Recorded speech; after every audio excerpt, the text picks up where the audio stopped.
Students, आज मैं कक्षा 12 के विद्यार्थियों के साथ गद्य खंड का पाठ 4 पहलवान की ढोलक के सार की समीक्षा करूंगी। इसके लेखक है फणीश्वर नाथ रेणु। रेणु एक आंचलिक कथाकार हैं। ग्रामीण अंचल के जो नायक, जो चरित्र अब तक उपेक्षित थे, लेखक ने अपने गद्य खंड में उनको स्थान दिया।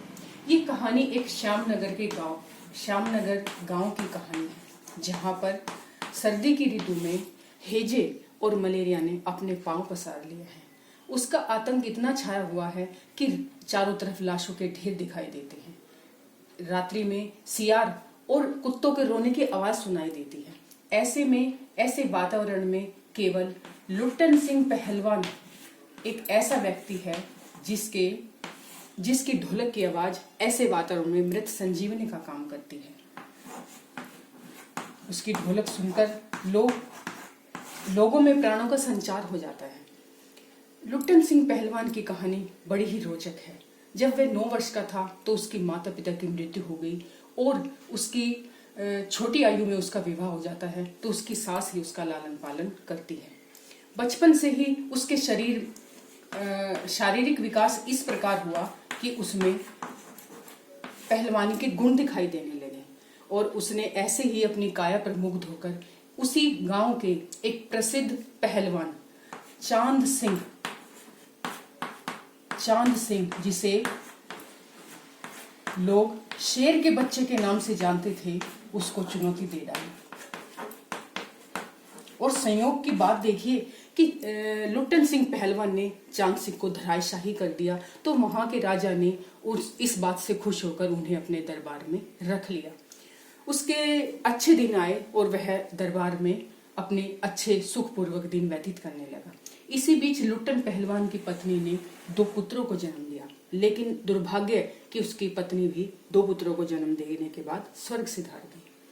वह अपने बेटों को भी अपने की तरह पहलवान बनाना चाहता था, इसलिए वह उन्हें प्रतिदिन कसरत करवाता था।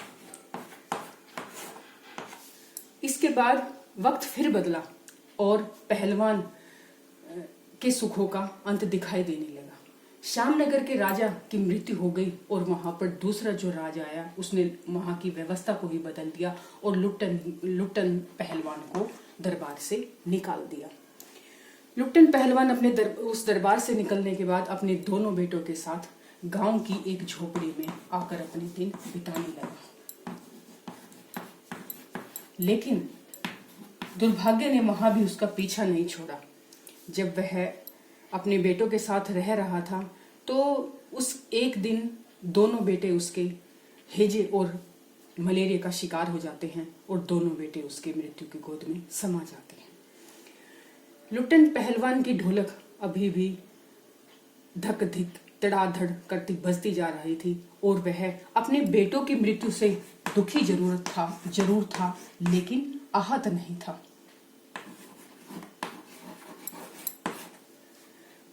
उसका हौसला टूटा नहीं था। वह दुखी था लेकिन बेदम नहीं हुआ था। वह गांव के लोगों के लिए अभी भी रात में ढोलक बजाता रहता था।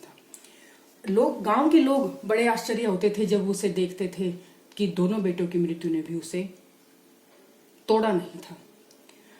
4-5 दिन हो गए लगातार लुट्टन पहलवान की ढोलक गांव में ऐसे ही बजती रही। लेकिन एक दिन अचानक लोगों को उसके ढोलक की आवाज नहीं आई तो वे परेशान होने लगे।